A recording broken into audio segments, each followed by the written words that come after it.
warahmatullahi wabarakatuh. Waalaikumsalam. Alhamdulillahirabbil alamin wa bihi nasta'in. Asyhadu an la ilaha illallah wahdahu la syarika lah wa asyhadu anna Muhammadan abduhu wa rasuluhu wa la nabiyya ba'dah. Allahumma shalli wa sallim ala sayyidina wa habibina wa syafi'ina wa karimina wa dhukhrina Muhammadin sallallahu alaihi wasallam wa ala alihi wa sahbihi wa kullu man sara ala nahjihi ila yaumiddin. Bapak sekalian, jemaah salat subuh dan kausa yang dimuliakan Allah Subhanahu wa taala. Alhamdulillah, dengan inayah taufik Allah taala kita dapat kembali menunaikan salat subuh berjamaah. Mudah-mudahan Allah taala menerima salat kita, menerima ibadah kita, taqabbal salatana wa qiyamana wa ruku'ana wa sujudana wa tasyahudana wa taksirana ya Allah ya arhamar rahimin. Allahumma subhanaka la ilma lana illa ma 'allamtana wa 'allimna ma yanfa'una wa zidna ilman wa zidna rushdan wa zidna fahman ya Allamul ghuyub wa ya Rahman wa ya Rahim. Insyaallah kita akan melanjutkan ya kajian kita kembali ke laptop ya. Kembali ke Sahih Bukhari yang sebelumnya kita bersyukur kepada Allah dapat salat berjamaah. Rasul memotivasi kita bahwa salat jamaah itu keutamaannya adalah 27 kali lipat, 25 kali lipat, bukan pahala, bukan 27 pahala tapi 27 kali lipat. Artinya kalau sisa usia kita 10 tahun lagi dan kita istiqomah berjamaah, itu berarti 10 tahun kali 27. Berarti sholat jamaah kita 10 tahun itu lebih baik 270 tahun dibanding kita sholat sendiri. Kalau 30 tahun kita istiqomah di masjid sholat jamaah, itu sama dengan hampir 1000 tahun kita sholat sendiri keutamaannya. Berarti kesimpulannya, kalau selama ini tidak ke masjid, 10 tahun nggak ke masjid, itu kita rugi 270 tahun. Sebagaimana yang dijelaskan oleh kiai saya dulu di pesantren begitu kepada santrinya. Kamu 1 hari nggak ke masjid, ruginya itu 27 hari. 10 tahun kamu nggak ke masjid, ruginya itu 270 tahun. 27 tahun, kalau 10 tahun berarti 270 tahun. Dan sangat disayangkan masih banyak umat Islam yang belum termotivasi dengan informasi dari Rasulullah SAW. Ini yang perlu diedukasi kepada umat ya, gimana caranya ngajak umat ke masjid. Kalau bahasa sudah biak nekat sudah habis-habisan ya, memotivasi umat gimana caranya. Karena mustahil umat ini berjaya kalau sholat subuhnya tidak seramai sholat Jumat. Dan umat Islam itu diambang kejayaan kalau sholat subuh mereka sudah seperti sholat Jumat, ramai. Kenapa sholat subuh? Karena patokan. Kalau sholat zuhur, asar, maghrib mungkin orang masih di kantor, masih di perjalanan, masih di mana. Nah, subuh ini kan ada di rumah. Jadi kalau mereka subuhnya ramai seperti Jumatan, itu udah yang disebut dengan kejayaan umat itu sudah diambang kedatangan, sudah datang pada itu ya. Maka dari itu gimana caranya kita berpikir keras supaya subuh kita ini ramai, minimal seramai setengah Jumatan, nah itu sudah maksimal gitu ya. Dalam hal kita bersyukur kepada Allah atas nikmat taufik, nikmat inayah, hidayah, kita dapat menjaga istiqomah dengan salat berjamaah.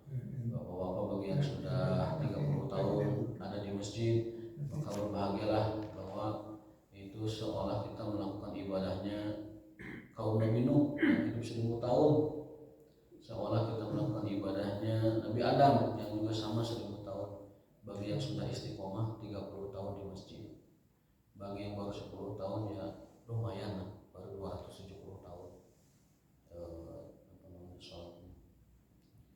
Itu adalah kelembutan dan kemurahan Allah Ta'ala akhir zaman yang usianya pendek antara 60 sampai 70, kalau lebih itu bonus. Tidak seperti umat terdahulu yang ribuan tahun, ratusan tahun.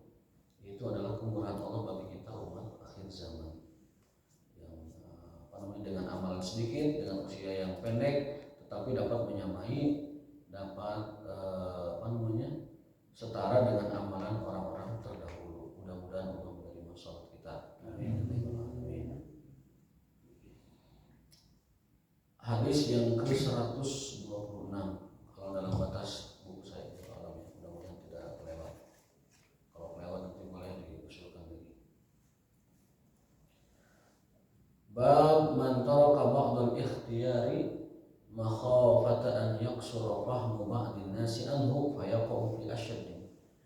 Bab ini menjelaskan tentang bolehnya kita menahan ilmu, menyembunyikan ilmu, sekiranya orang itu kalau dijelaskan dia akan lebih parah memahaminya, tambah keliru gitu.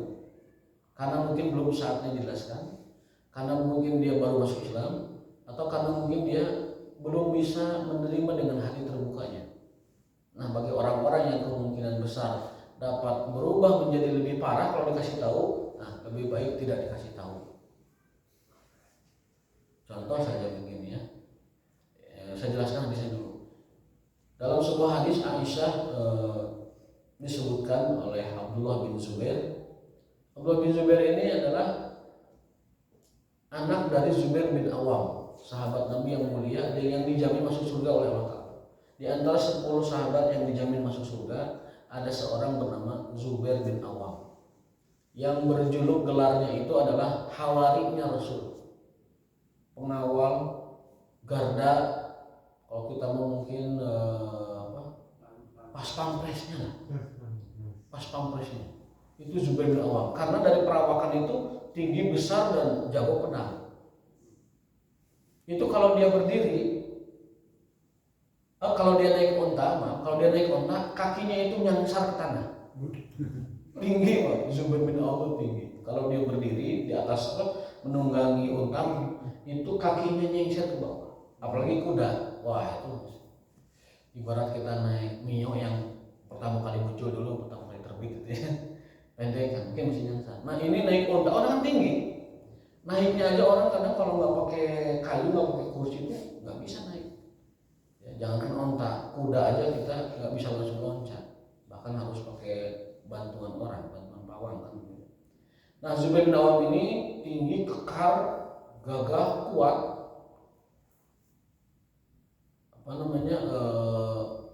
Sampai kalau naik unta itu kakinya nyangsar ke bawah. Pernah diceritakan dalam sebuah peperangan ketika beliau melawan musuh, itu pernah menebas musuh itu dari atas sampai bawah itu belah. Zubair bin Awam saking kuatnya, saking tenaganya itu rosak maksudnya. Nah, beliau dijuluki oleh Rasulullah SAW bahwa beliau itu hawari Rasul, hawarinya Rasulullah SAW. Zubair bin Awam punya anak namanya Abdullah, sehingga di sini Abdullah bin Zubair. Istrinya Zubair bin Awam itu adalah putrinya Abu Bakar Siddiq, namanya Asma binti Abi Bakar Siddiq radhiyallahu taala anhu. Sehingga ini Abdullah bin Zubair nasabnya adalah Abdullah bin Zubair bin Awam dan seterusnya. Dia adalah anak dari Asma binti Abi Bakar. Berarti ibunya dari garis keturunan Abu Bakar Siddiq dan ayahnya dari Zubair bin Awam, dua sahabat yang dua-duanya dijamin masuk surga. Jadi ini anak luar biasa ibu Zubair ini. Namun Abdullah bin Zubair ini pernah berpolemik dengan kekhilafahan Bani Umayyah di Damaskus. Bukan dengan Muawiyahnya tidak bermusuhan langsung dengan Abdullah bin Zubair, tetapi dengan anaknya Yazid bin Muawiyah, atau dari keluarga Bani Umayyah, Abdul Malik bin Marwan misalkan ya. Nah, Abdullah bin Zubair ini termasuk, kita sedikit mengenal sosok sahabat ya, karena kebetulan kebetulan nama ini belum pernah dibahas. Abdullah bin Zubair ini orang yang tidak mau berbaiat kepada khalifah di Damaskus karena beliau melihat dan memandang sayalah pemimpin Madinah, sayalah pemimpin umat di Madinah. Jadi tidak mengakui pemerintahan yang di Syam, yang di Damaskus. Karena apa? Karena pemerintahan yang di Syam di Damaskus juga sebenarnya adalah tidak menerima kekhilafan Ali bin Abi Thalib di Madinah. Gitu. Jadi kan polemiknya berawal dari Ali dan Muawiyah. Muawiyah tidak mengakui kekhilafahan Ali. Kemudian ketika Muawiyah diganti oleh penerusnya, Ali juga diganti oleh penerusnya. Abdullah bin Zubair tidak mau mengakui kekhilafahan di Damaskus. Sehingga beliau menobatkan diri menjadi pemimpin umat Islam di Madinah. Nah, pemerintahan yang di Syam itu tidak meridhoi, tidak merestui adanya dua kepemimpinan. Cuman sayangnya mereka melakukan cara-cara yang represif, mengirim pasukan yang dipimpin oleh Hajjaj bin Yusuf As-Saqafi, orang komandan paling kejam dalam sejarah Islam. Sudah puluhan ribu orang dia bunuh, bahkan ratusan ulama dia hukum, dia bunuh. Itu namanya Hajjaj bin Yusuf As-Saqafi. Inilah yang menjadi coreng atau kelam sejarah Islam ini, terutama adalah Hajjaj bin Yusuf As-Saqafi. Karena saking kejamnya, setiap musuh politik itu disikat. Jadi orang yang suka menyikat musuh politik itu sudah ada, yaitu zaman Hajjaj bin Yusuf As-Saqafi. Kalau kita di pesantren Pak, ada teater, drama itu temanya nggak akan lepas dari itu. Jadi kalau tema di pesantren ada panggung itu, panggung seni, itu kisahnya tentang Hajjaj bin Yusuf kekejamannya membunuh para ulama dan juga termasuk yang terakhir nanti membunuh sahabat Abdullah bin Zubair bin Awam, anaknya Asma binti Abu Bakar Siddiq. Beliau itu adalah sahabat terakhir yang hidup. Itu Abdullah bin Zubair. Datanglah pasukan si Hajjaj bin Yusuf ini membawa pasukan ke Madinah, menangkap dan memenggal kepala Abdullah bin Zubair sampai syahid sana, wafat di sana, dan jenazahnya digantung di Ka'bah. Itu kebengisan Hajjaj bin Yusuf. Hajjaj bin Yusuf itu Islam banget. Komandannya kekhilafahan Bani Umayyah, Al-Ghazali dan komandan. Jadi jejak berdarahnya itu banyak. Suatu hari Hajjaj bin Yusuf ini karena tidak mau dikritik oleh seorang ulama bernama Hasan Al-Basri, dia juga tidak mau dikritik oleh ulama yang bernama Sa'id bin Jubair. Itu Hasan Al-Basri dipanggil ke istananya. Ditanya, "Kamu bicara apa kepada orang-orang, kepada umat?" Dia katakan ya menolak kebijakan si Hajjaj bin Yusuf itu. Kemudian Hajjaj bin Yusuf menyiapkan hukuman agar Hasan Al-Basri ini dipenggal. Dia putuskan begitu. Nah, Al-Hasan Al-Basri itu kan tabi'in besar, muridnya para sahabat, itu ulama besar, terkenal Hasan Al-Basri.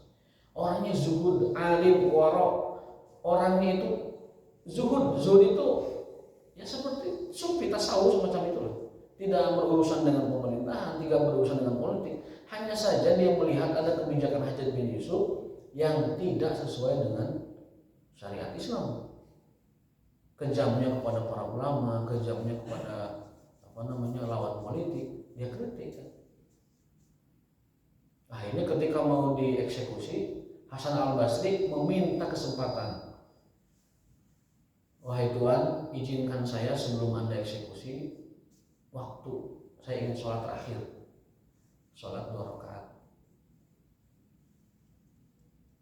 Sholat 2 rakaat. Di dalam sholat, di dalam sujud beliau berdoa, Allahumma ij'al ghadab Hajjaj kanari Ibrahim bardan wa salaman."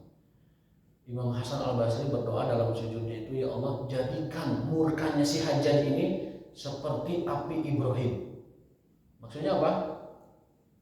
Bardan wa salaman, jadi dingin, jadi redup. Itu tiba-tiba setelah Hasan Al-Basri menunaikan sholatnya selesai, Hajjaj bin Yusuf tiba-tiba yang sebelumnya mau menggal dia bahkan mengatakan, wahai tuannya para ulama, ya sayyidal ulama, Nah, makanya Hasan Basri dijuluki Sayyidul Ulama itu sejak itu. Jadi si Hajjaj yang tadinya berangasan mau menggal Hasan Basri saking geramnya begitu, tiba-tiba hatinya lumer, hatinya dingin, gak marah lagi, bahkan sebaliknya memuji Al-Alim Al-Kabir Hasan Al-Basri dan memanggilnya ya Sayyidul Ulama, wahai penghulunya para ulama, wahai pemimpinnya para ulama, apa gerangannya ingin Anda sampaikan. Nah, itu karomah Hasan Al-Basri diantaranya, dapat menjadikan marahnya Hajjaj itu lumer. Boleh dipraktikkan, Pak. Kalau ada orang marah banget sama kita, sholat 2 rakaat. Di dalam sujud kita berdoa, ya Allah, dinginkan marahnya. Istri bisa kan gitu, istri marah gitu, tenang nih, sholat 2 rakaat. Sedapnya di sujud, ya Allah, jadikan marahnya istriku itu seperti api Ibrahim, bardan wasalama, menjadi dingin, menjadi reda. Jadi si uminya tuh tiba-tiba bukannya marah, tiba-tiba badai tuang sarang naon Pak. Iya gitu ya. Enggak badai ngopi heula, badai teh heula digambarkeun. Itu karomah Hasan Basri. Kembali ke kisah tadi, Abdullah bin Zubair ini kita terlepas dari kasus politiknya ya. Karena memang dalam Islam tidak boleh ada orang memproklamirkan pemimpin padahal masih ada pemimpin. Tidak boleh, haram hukumnya.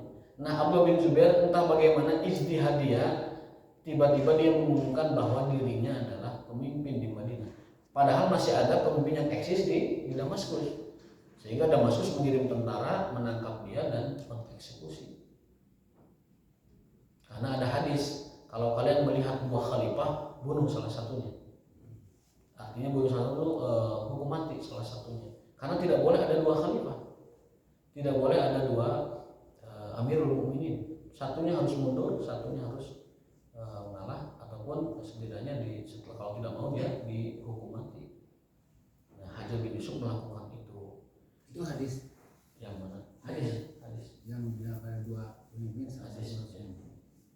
Tidak wujud dalam al-imamani faqtulu al-wahid faqtul akhar. Jika kalian mendapati 2 imam, ya, kalau kamu mendapati 2 imam maka bunuhnya salah satunya. Bunuh itu maksudnya adalah dihukum mati, ya. Agar tidak ada dualisme kepemimpinan di dalam pemerintahan Islam. Yaitu maka dengan mengamalkan hadis ini, si Hajjaj ini mungkin ada celah nih, ada hadisnya nih, akhirnya mengeksekusi Abdullah bin Zubair. Seperti itu. Tapi kan sebenarnya tidak boleh dihukum dengan begitu saja, harus diadili, harus peradilan. Begitu. Artinya dia dibawa dulu ke mahkamah di Damaskus, disidang, nanti qadhi hakim yang akan menentukan hukuman mati tersebut. Tapi kan ini enggak. Nah, disitulah letak kesalahan Hajjaj bin Yusuf itu. Dia datang bawa pasukan menangkap Abdullah bin Zubair dan meninggalnya di sana. Lalu jenazahnya digantung di Ka'bah. Gimana nggak kejamnya itu si Hajjaj bin Yusuf As-Saqafi. Makanya Hajjaj bin Yusuf ini senantiasa jadi bahan sandiwara, bahan panggung teater di pesantren-pesantren. Karena kita menemukan ada kisah orang kejam jahat, ada kisah orang soleh yang dihukum oleh dia. Itu Hajjaj bin Yusuf As-Saqafi. Kisahnya sangat masyhur. Beliau pernah mengumpulkan orang di Baghdad. Jadi orang Baghdad itu kan orang-orang yang jiwanya itu revolusioner, rebellion, itu orang-orang yang berani. Orang Baghdad itu berani. Hajjaj bin Yusuf akhirnya pergi ke Baghdad, pidato di sana, orasi. Orang itu di masjid itu dikumpulkan. Beliau berpidato. Pidatonya begini. Pidatonya unik tapi ngeri sedap. Inni ra'aitu ru'usan qad ainat fahana qitafuha. Sungguh hari ini aku melihat kepala-kepala yang sudah matang, siap untuk dipetik. Gitu kan. Saya melihat kepala sudah menguning, sudah matang, tinggal dipetik. Artinya apa? Kalau kalian masih membangkang kepada Damaskus, saya akan tek semua tiang lehernya. Itu bahasanya bahasa Arab dengan syair, tetapi maksudnya ke sana. Ini ra'aitu ru'usan qad ainat. Saya melihat kepala-kepala sudah matang ini. Sudah kuning ini tinggal disikat. Artinya itu ancaman. Meskipun dengan bahasa kias tapi ancaman. Kalau kalian masih membangkang ke Damaskus, saya tidak akan ragu-ragu untuk mengikat kalian. Tetapi Hajjaj bin Yusuf As-Saqafi dengan kekejaman dan kezalimannya terhadap para ulama, terhadap para bahkan sahabat terakhir tadi Abdullah bin Zubair atau Ibnu Zubair, tetapi di masa dia di antara kelebihannya adalah wilayah Islam itu semakin meluas dan tidak ada wilayah Islam yang kembali diambil musuh. Makanya dia dijulukinya adalah Harasuddin, penjaga agama. Jadi di masa dia itu tidak ada musuh yang berani menyentuh wilayah Islam karena tahu, si Hajjaj komandannya. Si Hajjaj komandannya, nggak ada yang berani mencaplok wilayah Islam, merebut kembali, mencaplok, nggak ada yang berani karena tahu mereka komandannya si Hajjaj. Tidak ada yang berani. Nah, konon saya dengar kabar terakhir para eksekutor hukuman di Arab Saudi sekarang itu keturunan dia. Karena punya insting, punya mental tega dan berani.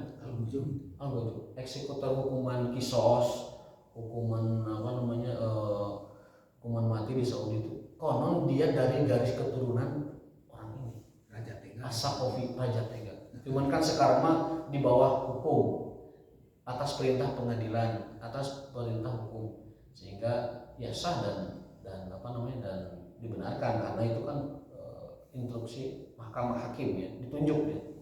Jadi semacam pegawai negeri yang resmi sebagai eksekutor hukuman kepada terdakwa atau terpidana. Konon dari garis keturunan ini.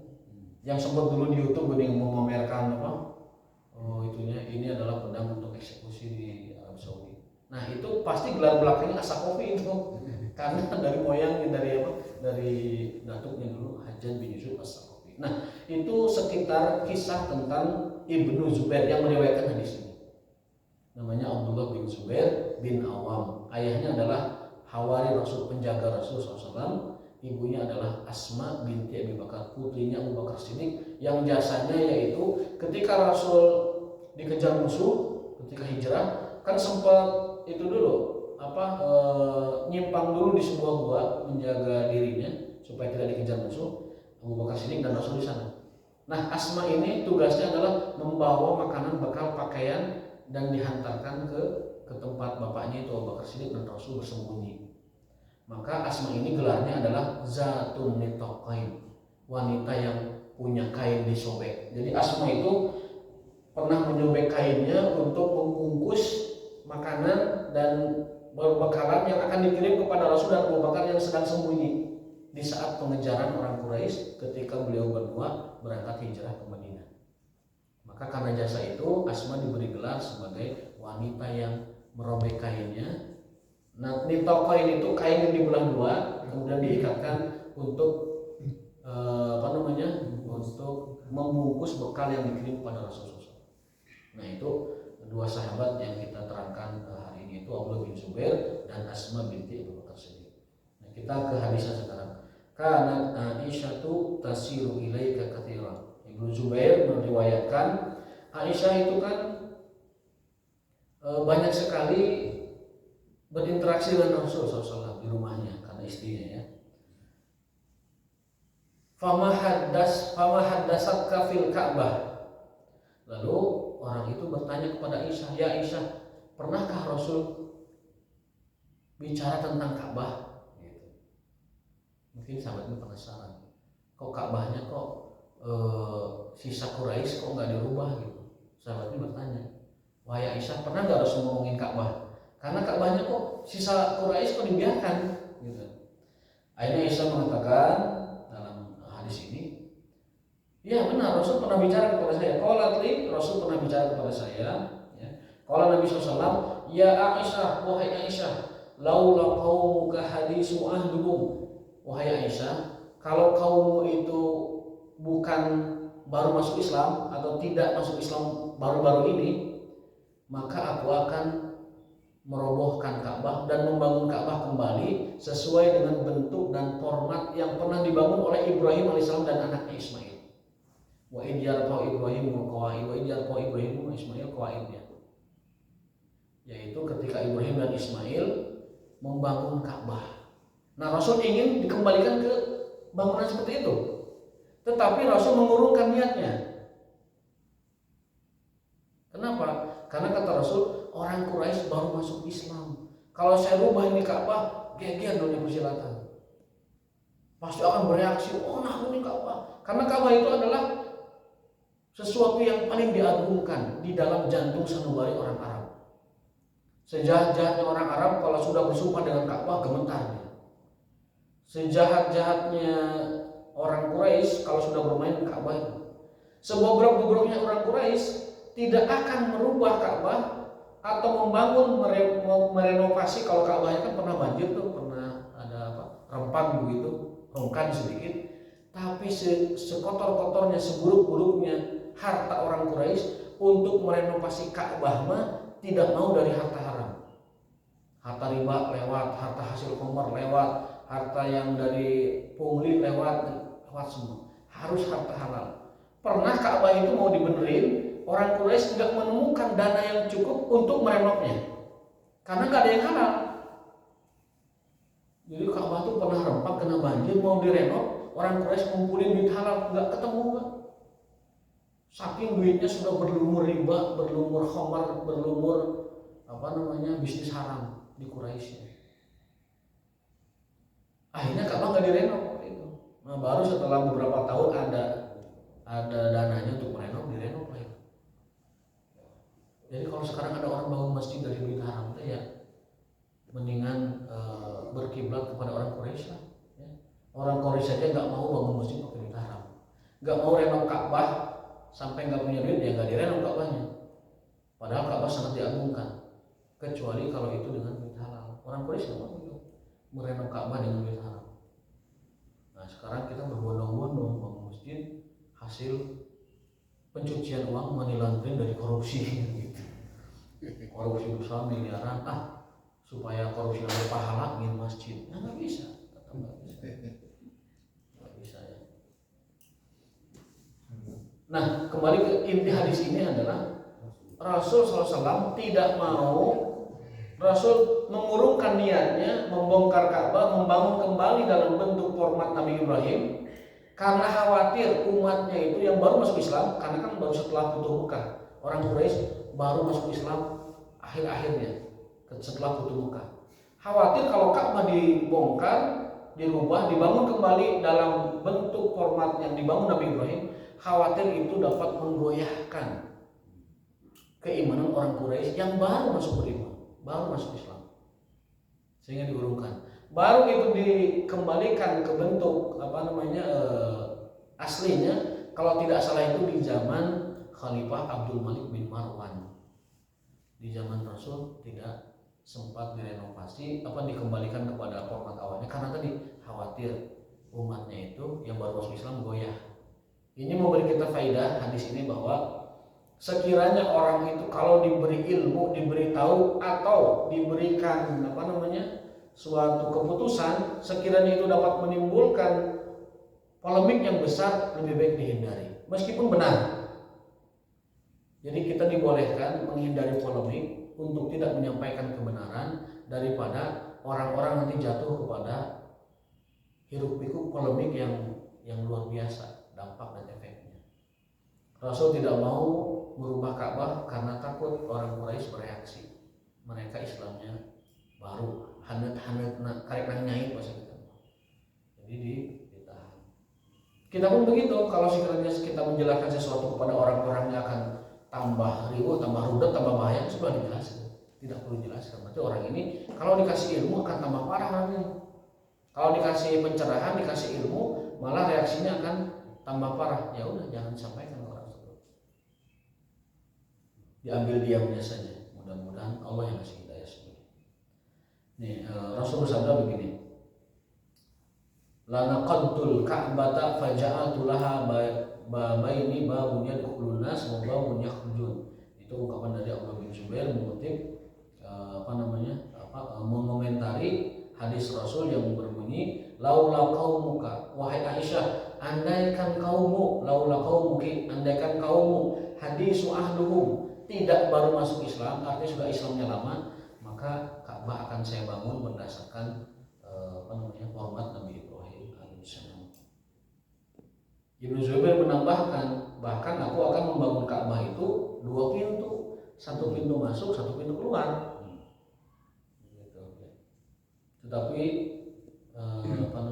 niatan Rasul itu tidak sempat dilaksanakan, dan itu terjadinya di zaman Abdullah bin Zubair. Itu masa kekhilafahan Abdul Malik bin Marwan di masa itu. Nah, inti hadis ini adalah kita agar menahan diri manakala kalau menjelaskan sesuatu orangnya tambah parah, orangnya tambah tidak menerima atau tambah bereaksi yang menimbulkan polemik, ya. Sebaiknya ditahan kalau ada orang seperti itu. Begitupun kaum masyarakat, sekiranya kita mendobrak suatu tradisi di masyarakat itu dapat menimbulkan polemik yang besar, polemik yang reaksi masyarakatnya akan besar, itu sebaiknya ditahan dulu atau dengan cara lain. Kalau di kota sih sudah banyak tradisi yang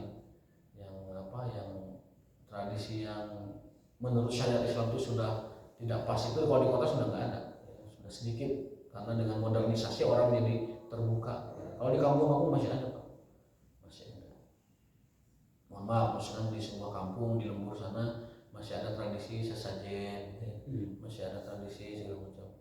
Nah, sekiranya mereka itu disampaikan dengan selantang-lantangnya akhirnya menjadi keributan dan kita membahayakan kita, kalau kita masih takut ya ditahan dulu. Mungkin dengan cara lain menjelaskannya, mungkin dengan melobi tetua kaumnya dulu, dengan melobi mungkin sesepuhnya dulu, dakwahi dulu sesepuhnya, dekati dulu, baru nanti sesepuhnya menjelaskan. Kalau kita yang menjelaskan bisa jadi kita diobrak-abrik sama mereka, padahal kita hanya menjelaskan ini sesajen, hukumnya tidak boleh karena persembahan itu hanya untuk Allah Subhanahu wa Ta'ala. Kapan? Di waktu kurban, dan itu pun darah dagingnya tidak sampai kepada Allah, tapi niat dan ikhlasnya yang sampai kepada Allah Subhanahu wa Ta'ala. Contoh itu, ada orang misalkan melakukan hal lain, kalau sekiranya dirubah itu tanpa parah, sudah serahkan kepada yang berwenang untuk merubahnya. Kita hanya menyampaikan. Hadis yang ke-126 tadi, sekarang 127. Bab man khassa bil ilmi qauman duna qaumin karahiyata an la yafhamu.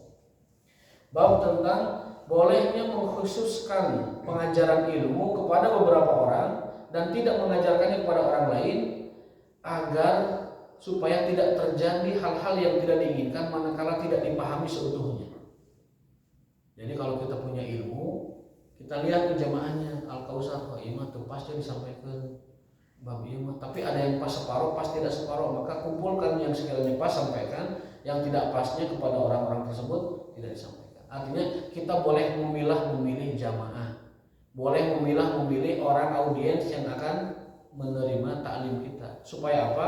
Supaya orang yang tanda kutip kurang terbuka pikirannya tidak usah mendengarkan hal-hal yang sekiranya akan membuat dia murka dan emosi serta bereaksi, dan kita sampaikan kepada orang yang sekiranya mau terbuka menerima. Nah, ini bab tentang khassa itu mengkhususkan suatu ilmu pada sebagian orang tanpa dikasih tahu kepada orang lain supaya tidak terjadi hal-hal yang tidak diinginkan.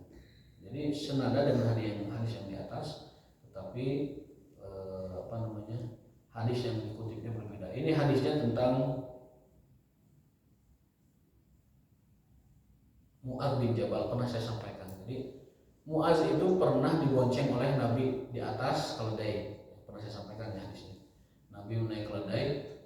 Jadi kendaraan operasional Nabi itu keledai, Pak. Saya sih ngapa? Keledai. Kalau sehari-hari itu keledai. Namanya Ufair.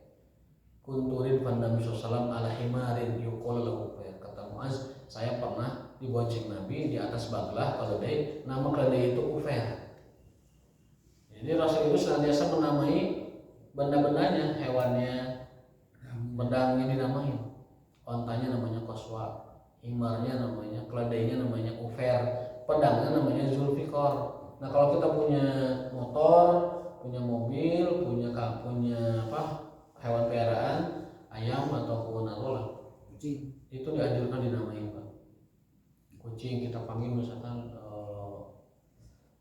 Mr. John, motor kita namanya si jagur, mobil si kukut, boleh itu namanya, dianjurkan kita menamakan benang. Agar mungkin tujuannya ada ikatan emosional antara pemilik dengan yang dimilikinya itu, jadi lebih nyaah gitu ya. Nah, suatu hari Muaz ini dibonceng oleh Nabi SAW. Kemudian Nabi mengatakan kepada Muaz, bertanya sambil ngebonceng tuh, Muaz, kamu tahu nggak hak Allah? Kamu tahu nggak hak manusia? Hak kamu gitu. Muaz mengatakan Allah wa Rasuluh, hanya Allah dan Rasul yang tahu. Hanya Rasul menjelaskan, Muaz, hak Allah itu adalah tidak dimusyrikan, dan hak kamu itu masuk surga. Jadi seolah-olah begini, kalau kita tidak musyrik pasti masuk surga, itu aja. Karena tauhid mah dari sejak kita di rahim juga sudah ada tauhid. Kalau alastu bi rabbikum, qala alastu. Allah itu berfirman kepada arwah kita itu, kepada roh, bukankah aku ini Tuhanmu? Qala alastu bi rabbikum? Lalu mereka menjawab, bala, benar, engkau adalah Tuhan kami. Jadi sudah dari kandungan kita sudah bertauhid. Lahir ke dunia diperkuat tauhidnya dengan asyhadu an la ilaha illallah wa asyhadu anna muhammadar rasulullah. Baik itu ketika tahiyat, baik itu ketika aktivitas. Kalau orang ketika di rahimnya tauhid, kemudian lahir ke dunia jadi Yahudi, Nasrani, musyrik atau agama lain-lain karena orang tuanya mengkafirkan dia, menjadikan dia kafir maksudnya, maka kembali kepada syahadatnya dengan melafalkan asyhadu an la ilaha illallah wa asyhadu anna karena dia sempat keluar dulu. Tapi kalau kita dari rahim ibu kita sudah syahadat, lahir ke dunia, kemudian tidak pernah keluar dulu dari jalur syahadat ini, nggak perlu syahadat lagi. Karena kita sudah tauhid dari sejak lahir. Makanya setiap anak itu lahir dalam keadaan bertauhid. Kullu waladin, kullu mauludin yuladu ala fitrah. Setiap anak itu lahir ada pada fitrahnya, ada pada tauhidnya. Orang tuanya lah yang menjadikan dia Yahudi, orang tuanya lah yang menjadikan dia Nasrani, orang tuanya lah yang menjadikan dia Majusi. Tapi kita sendiri dari rahim sudah Islam. Ketika lahir itu tidak ada yang berubah, ya sudah terusin Islamnya. Tapi kalau ketika kita di rahim Islam, pas lahir dirubah Islamnya itu oleh orang tuanya menjadi Yahudi dan Majusi, wayah kalau mau kembali ke Islam lagi, syahadat lagi. Gitu kan, logikanya begitu. Nah, kita ini sudah berislam dari kecil. Rasul berwasiat kepada Muaz bin Jabal, hai Muaz, kamu tahu nggak hak Allah? Kamu tahu nggak hak manusia? Tidak tahu ya Rasul. Rasul dengan sederhana mengatakan, hak Allah itu tidak dimusyrikan, tidak dikhianati dengan menduakan Allah dalam hal-hal yang khusus untuk Allah. Doa, persembahan, kemudian ibadah seperti itu. Nanti hak kamu itu masuk surga. Ini sederhana, hak Allah itu tidak dimusyrikin karena kita sudah bertauhid dari kecil, dari rahim, dari arwah kita dulu sudah bertauhid. Allah tidak disyiriki, tidak dimusyrikan. Kamu, hak kamu masuk surga. Udah sederhana. Asal tidak syirik, kamu pasti surga. Artinya dia tetap dalam la ilaha illallah. Nah, kata Muaz, wah ini informasi sangat menggembirakan sekali. Asal tidak syirik, pasti masuk surga. Kan ini informasi yang mahal sekali. Dia pun bertanya karena saking mahalnya informasi, afala ubasyiru binas, ya Rasul, boleh nggak saya kasih tahu yang lain? Nah, jangan ulah aja. Karena kalau kamu kasih tahu, khawatir yang tidak dapat memahami dengan sempurna mah dia itu hanya mengandalkan itu dan tidak berbuat amal, tidak beribadah, tidak beribadah, tidak sholat, tidak zakat, pokoknya tidak beramal saja. Kalau mengandalkan itu,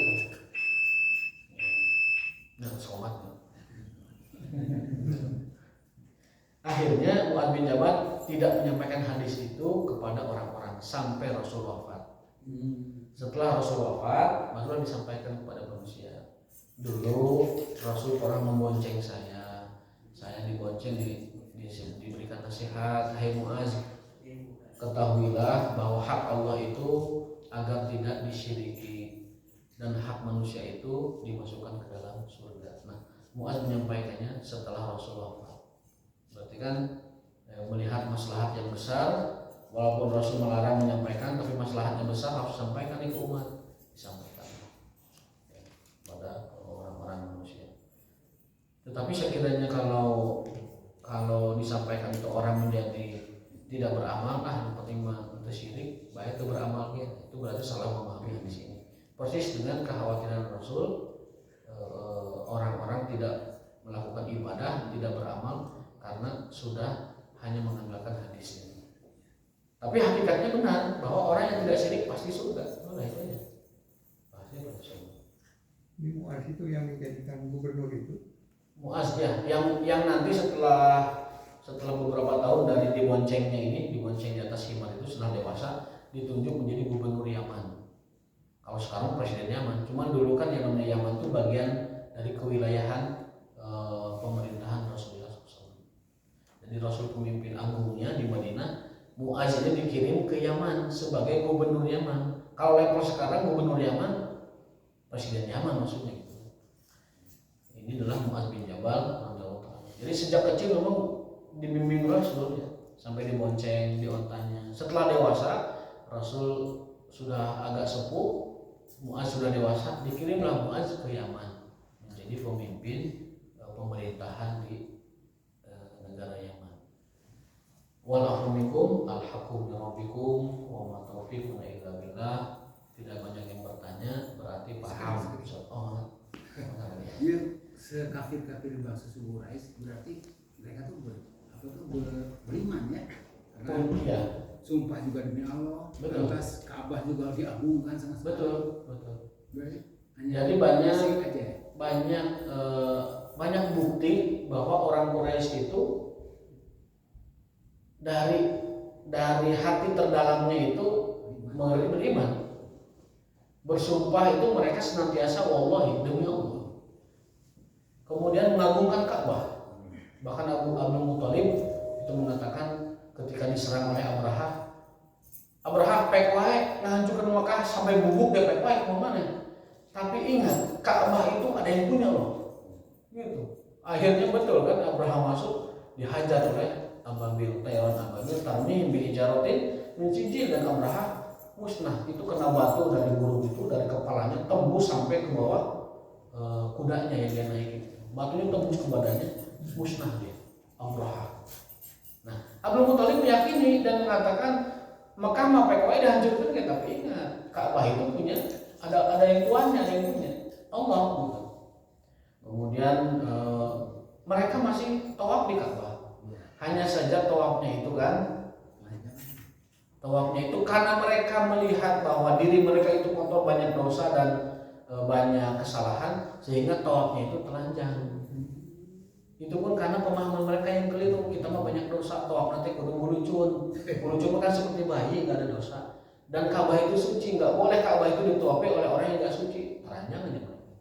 Tapi syirik juga ya mereka. Ya syirik, ya itulah ya kesalahan orang Quraisy itu karena syirik. Allahnya diakui, tetapi ibadahnya dan persembahannya ke Lata, Uzza, Manat, Hubal. Itulah kemusyrikan orang Quraisy. Soalnya nanti besok kita perdalam lagi. Walaupun subhanallah wa bihamdihi, asyhadu an la ilaha illa